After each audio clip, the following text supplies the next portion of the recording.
Hello and welcome back to the simracing channel where nothing is impossible. It's Florian for simracing with handicap 502.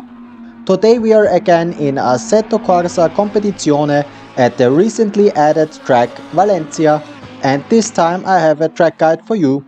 I'm driving the new Lamborghini Huracan GT3 Evo2 as it is a quite balanced car and easy to drive. At first I'm going to explain the lap and pause it on important spots, and then I'm going to show the whole lap without interruptions. So let's jump into the car. For T1 we are positioning the car as far to the right that we just stay inside the white line with the left tires, and we brake between the last white patch on the barrier on the left and on the right side. Try to turn in slowly in the beginning and then more as you release the brakes, because if you turn in too aggressive the car might lose traction on the rear and therefore slide through the corner, making you lose time. On the inside you can even cut a bit over the dark green part, but be careful, if you are too far to the inside the car will begin to bounce, making you understeer out of the corner. As the track limits aren't very strict, on the exit of T1 you can use nearly the whole dark green patch.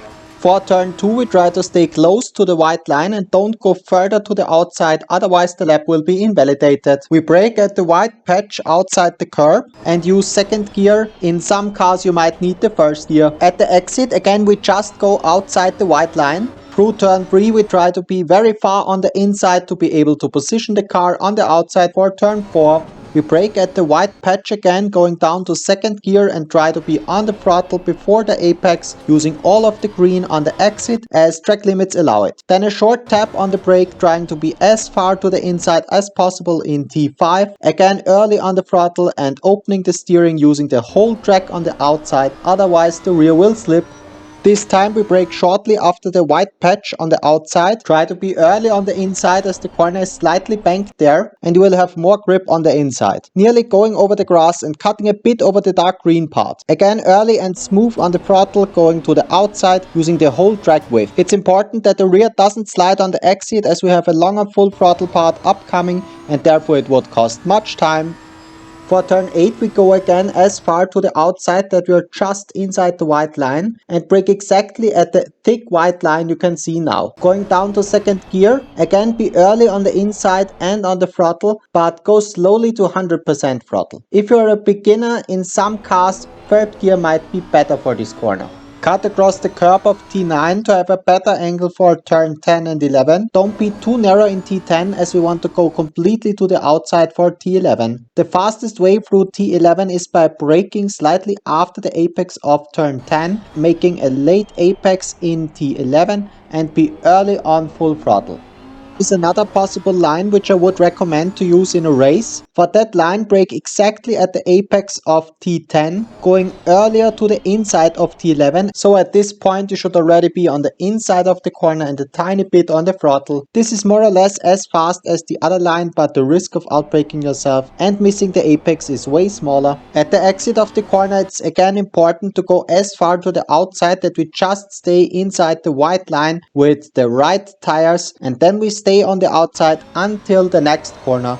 Then we tap the brake before the last white cross line before turn 12, and it's important to brake mostly as the car is still straight and only begin to turn in as you release the brakes. We stay in fourth gear, but in some cars you might need to go to third gear. Then be on full throttle right before the apex of the corner. We can go pretty far to the outside, but be careful, if you go a bit further to the outside than I did, you will hit an even bigger bump than I did and lose time, or even worse, the car.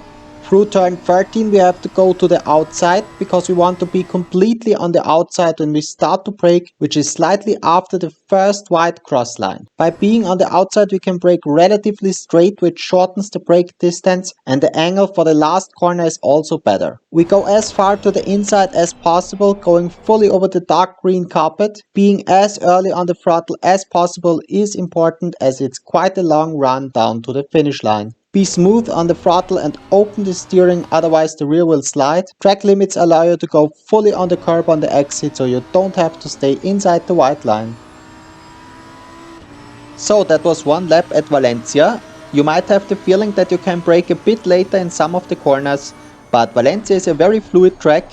Therefore, braking a bit earlier but carrying as much speed through the corners as possible is crucial, whereas braking as late as possible isn't the fastest way. So I hope this track guide will help you to get faster. My lap time was a 1:30.902, which is a pretty fast time, and the setup I used is in the description down below. If you brake with the left foot, what I can't do, I'm sure it's possible to even be a few tenths faster. Now I'm going to show you the lap without any interruptions and then from the third person perspective, because there you can see the exact positioning of the car even better. If you liked the video so far, please give it a thumbs up and consider to subscribe.